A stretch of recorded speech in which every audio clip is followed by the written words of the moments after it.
Lesson 1 the wind cap. রাইটারকে Jane Yolen. তো প্রথমে দেখো আমরা রাইটার সম্পর্কে একটু জেনে নেব। কি আছে? Jane Hyatt Yolen is an American author.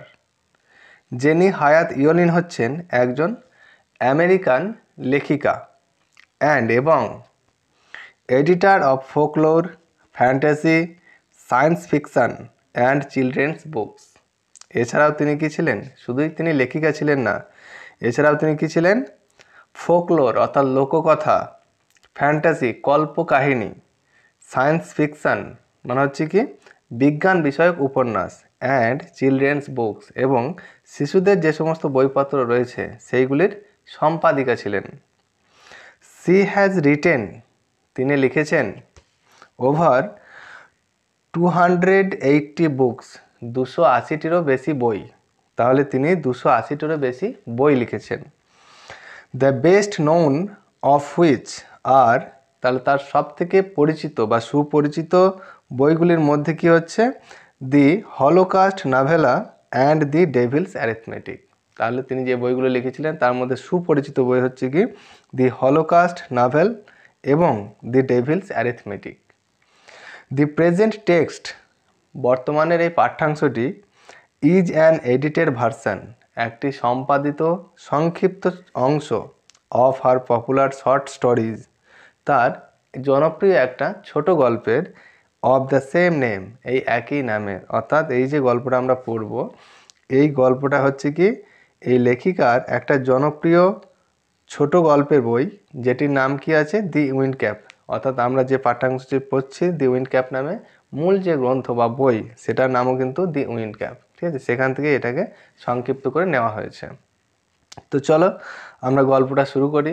গল্পটা খুবই ইন্টারেস্টিং, খুবই ভালো লাগবে তোমাদের, শেষ পর্যন্ত দেখতে থাকো। দেয়ার ওয়াজ ওয়ান্স এ ল্যাড, একদা একটি বালক ছিল, হু যে wanted to be a sailor, যে হতে চেয়েছিল একটা নাবিক। তাহলে মাথায় রাখবে এই যে কিছু হতে চাওয়া, ধরো তুমি ডাক্তার হতে চাও, বাক্যটাকে কীভাবে প্রকাশ করবে? I want to be a doctor. Okay, তো ছেলেটা কি হতে চেয়েছিল? একটা নাবিক হতে চেয়েছিল। বাট কিন্তু হিজ মাদার, তার মা, would not let him go to the sea, তার মা তাকে সমুদ্রে যেতে দিত না। তাহলে ছেলেটার নাবিক হওয়ার ইচ্ছা ছিল কিন্তু তার মা তাকে সমুদ্রে যেতে দিত না।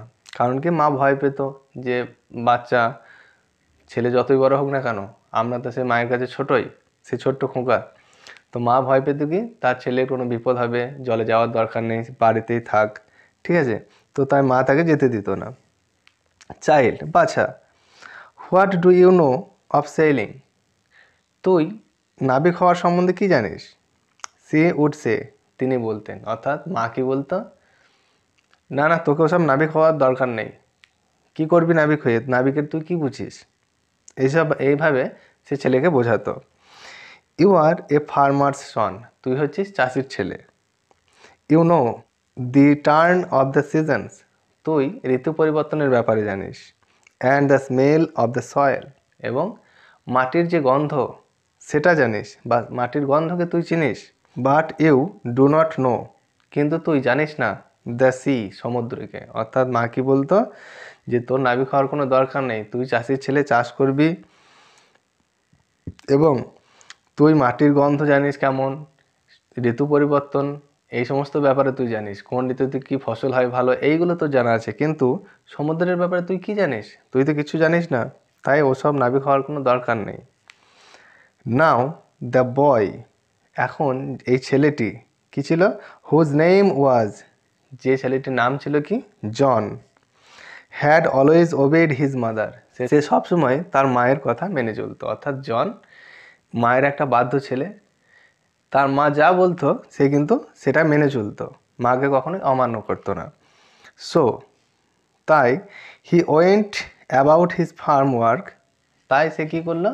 তার ফার্মের কাজে, অর্থাৎ মাঠে বা তার ক্ষেতের যে কাজ সেই কাজে চলে গেল। উইথ এ হেভি হার্ট, মন খারাপ করে। বেচারার, ধর আমাদের কি, যদি আমরা কোনো কিছু আশা করি বা আমি কিছু যদি হতে চাই, তাহলে সেটাতে যদি কেউ বাধা সৃষ্টি করে তাহলে কী হবে, আমাদের মন খারাপ হয়। তো এখানে ঠিক সেই রকমই জন যেহেতু নাবিক হতে চেয়েছিল, তার মা তাকে নিষেধ করছে, তাই তার মনটা একটু খারাপ হয়েছে। তো সেই ভারাক্রান্ত হৃদয়ে বা মন খারাপ করে সে কী করলো, মাঠের কাজে চলে গেল। বাট কিন্তু did not again mention the sea, আর কখনো সে সমুদ্রের কথা মনেই আনলো না। মনে নেই বা কী করবে, ধরো ও তো মায়ের বাধ্য, মা তাকে নিষেধ করেছে, তাই সে আর কখনো সমুদ্রের কথা মনে করলো না। ওয়ান ডে, একদিন, he had been walking behind the plough. কী হচ্ছে তাহলে, হি হ্যাড বিন ওয়াকিং, সে হাঁটছিল, বিহাইন্ড দ্য প্লাউ, লাঙলের পিছনে। তাহলে এখানে অর্থটা কী হবে, একদিন সে জমিতে লাঙল দিচ্ছিল। Okay, he all but ran over a tiny green turtle on a clod of dirt. সে মাটির দলার উপর একটা কচ্ছপকে প্রায় মারিয়ে চলে যাচ্ছিল। কচ্ছপটা কেমন ছিল, ছোট এবং সবুজ।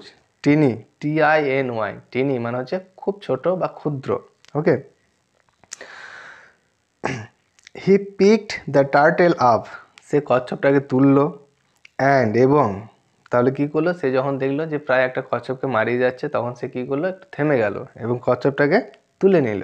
এবার কি করবে দেখো, অ্যান্ড এবং set it on his head, এবং সেটাকে কী করলো, তার মাথার মধ্যে রেখে দিল। Where he knew it would be safe, সে জানতো কি, যে এখানে অর্থাৎ তার মাথার উপরে যদি কচ্ছপটা থাকে তাহলে সে নিরাপদে থাকবে, সিকিওর থাকবে। হোয়েন, যখন, হি ওয়াজ ডান উইথ প্লাউইং, যখন তার লাঙল দেওয়া শেষ হলো, অর্থাৎ তার জমিতে যখন লাঙল দেওয়া শেষ হয়ে গেল, জন প্লাকড দ্য টার্টেল, জন কী করলো, কচ্ছপটাকে তুলে নিল, ফ্রম হিজ হেড, তার মাথা থেকে, অর্থাৎ কী করলো, কচ্ছপটাকে তার মাথা থেকে নিচে নামালো। To his utter surprise, he found that, সে প্রচণ্ড অবাক হয়ে দেখল যে it had turned into a tiny green fairy man. কী দেখলো তাহলে, ইট হ্যাড টার্নড, এটা কি হয়েছে, পরিবর্তন হয়েছে বা পরিবর্তিত হয়েছে, ইনটু এ টিনি গ্রিন ফেয়ারিম্যান, একটা সবুজ ছোট্ট পরিতে বা পরিমানবে। That stood upon his palm and bowed, যেটা কি করছিল, সেই পরিটা তার হাতের উপরে দাঁড়িয়ে মাথা নত করছিল। I thank you for your kindness, তোমার এই দয়ার জন্য বা তোমার এই সাহায্যের জন্য তোমাকে ধন্যবাদ। Tell me your heart's desire, তোমার মনের ইচ্ছা কি সেটা আমাকে বলো।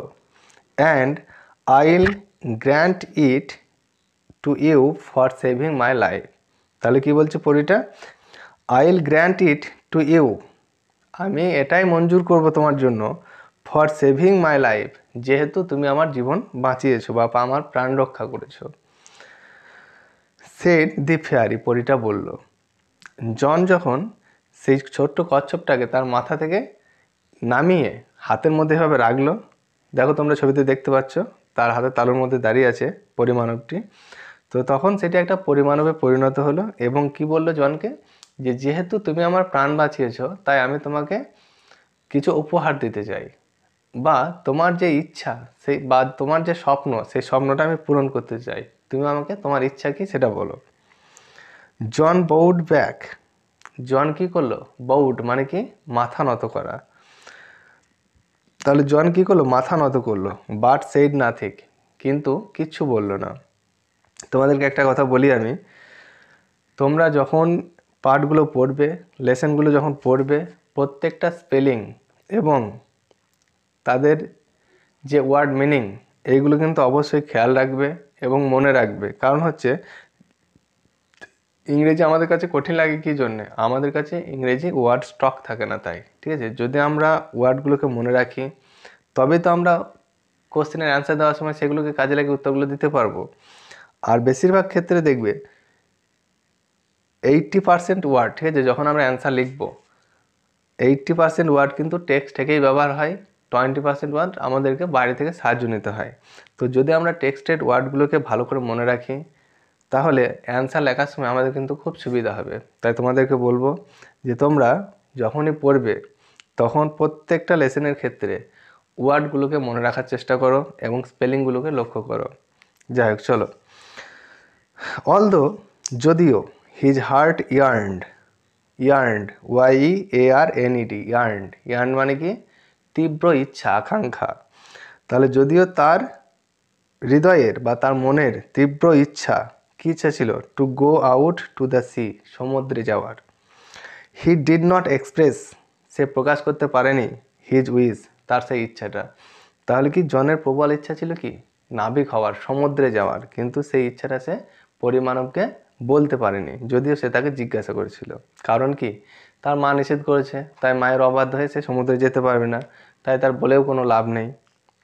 যাই হোক, দ্য গ্রিন ফেয়ারি ম্যান, সেই সবুজ পরিমাণবটি, কুড রিড, পড়তে পারত, এ হার্ট ইজিলি, খুব সহজেই একটা মনকে, অর্থাৎ একজন মানুষের মনকে সে পরিটা কী করতো? খুব সহজেই বুঝতে পারতো, পড়তে পারতো।